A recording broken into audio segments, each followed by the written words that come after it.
अस्सलाम वालेकुम। उम्मीद करता हूँ कि आप सब खैरियत से होंगे। जैसा कि आपको मालूम है, हमने पाक इंडो हिस्ट्री के बारे में स्टार्ट किया हुआ है और इसके 3 लेक्चर्स हमारे हो गए हैं। पहले लेक्चर हमने मोहम्मद बिन कासिम के बारे में 715 से बनु उमय्या को डिस्कस किया। उसके बाद मोहम्मद बिन कासिम के बारे में डिस्कस किया 715 तक। उसके बाद हमने महमूद गजनवी के बारे में कंप्लीट डिस्कस किया। उसके बाद गौरी के बारे में डिस्कस किया। लास्ट लेक्चर हमने गौरी के बारे में इतना डिस्कस किया था कि उसके वफ़ात से पहले उसने जो इलाके थे उन पे डिफरेंट इलाकों पे डिफरेंट जो थे ना उसके गुलाम उनको मुकर्रर कर दिया था एज अ गवर्नर। तो वहाँ से ही हमारी दिल्ली सल्तनत स्टार्ट होती है और दिल्ली सल्तनत में हमारे पास जो 5 टाइप के जो रूलर्स आते हैं या डेस्टिनीज़ होती हैं। और इसमें सबसे पहले जो डेस्टिनीज़ है वन बाय वन हम हर लेक्चर में डिस्कस करेंगे। तो सबसे पहले होती है स्लेव और ममलूक डेस्टिनी। ममलूक अरबी ज़ुबान का लफ्ज़ है जिसके गुलाम के मानी होते हैं। ये हमने याद रखना है कि ये 1206 से लेकर 1290 के दरमियान रही।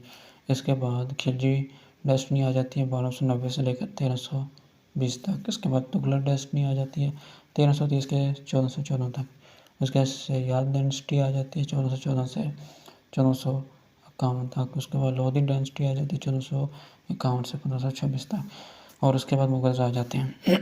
इसके बाद इसमें दिल्ली सल्तनत इसलिए कहते हैं कि जो भी हुक्मरान आए थे उन्होंने दिल्ली को अपना कैपिटल बनाया था। मेन बात ये होगी। इसके बाद इन सब मतलब डेस्टिनीज़ को याद रखने का एक ट्रिक है, वो है skirt sale. Skirt sale. S for slave, K for Khilji, T for Tughlaq, S for Sayyid या सदात, एल फॉर लोधी। तो आज हम डिस्कस करेंगे स्लेव डेस्टिनी। तो स्लेव डेस्टिनी हमारे पास ये याद रखना है कि हमने 1206 से लेकर 1290 के दरमियान गुलामाना जो थे ना सल्तनत वो कायम हुई थी। और इसका सबसे पहली बात ये याद रखनी कि इसके फाउंडर कौन थे। तो इसके फाउंडर थे कुतुबुद्दीन ऐबक। ये हमें याद रखना है, जो कि किसका गुलाम था, गौरी का गुलाम था। और इसके बाद हमें प्रॉपर कुतुबुद्दीन ऐबक को डिस्कस करते हैं। कुतुबुद्दीन ऐबक को बानी कहा जाता है, ठीक है। इसका लक़ब जो है ना लख बादशाह था। लख बादशाह ये उसका लक़ब हमें याद रखना है। और ताजपोशी हमारी उसकी कहाँ पे हुई थी, लाहौर में हुई थी। इसके कारनामे देखते हैं। इसके कारनामे जो कुतुब मीनार दिल्ली इसने बनाया था और मस्जिदुल अक़बा बनाई थी। और इसके जो था ना हुकूमत ये 1206 से 1210 के दरमियान रही। इसके बाद इसका बेटा अरम शाह आया। उसके बाद फिर मज़ीद देखेंगे हम। तो इसकी जो वफ़ात थी वो कैसे हुई थी।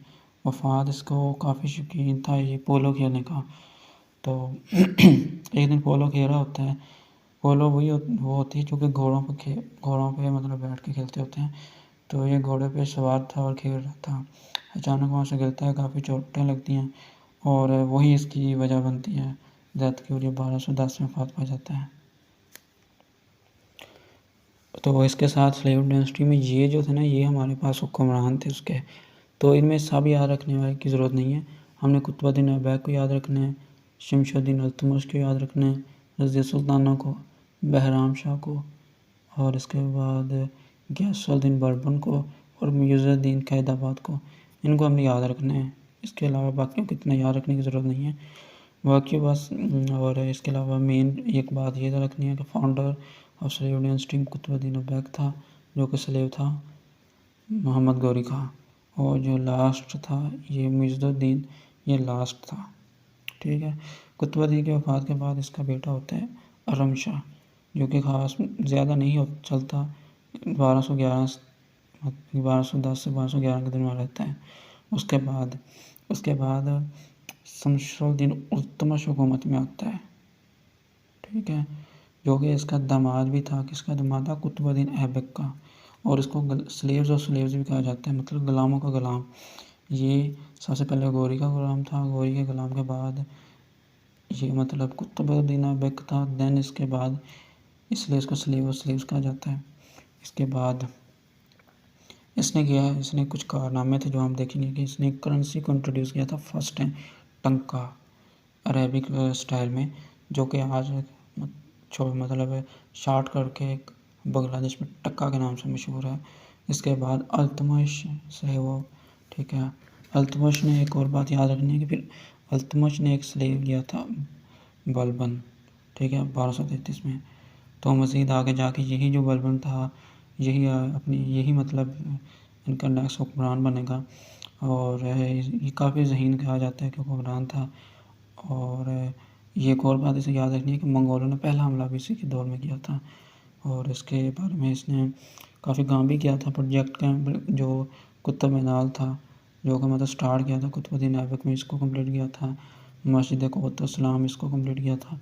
और एक ये जो है ना 40 हाँ, ये किसने मतलब बनाई थी, ये एमसीक्यूज़ में काफ़ी बार पूछा गया है। तो ये कुतुबुद्दीन ऐबक ने बनाई थी, शमसुद्दीन इल्तुतमिश ने बनाई थी। और इसमें जो बालबन था ना, ये भी ऐड था। और इसके बाद हम डिस्कस करेंगे।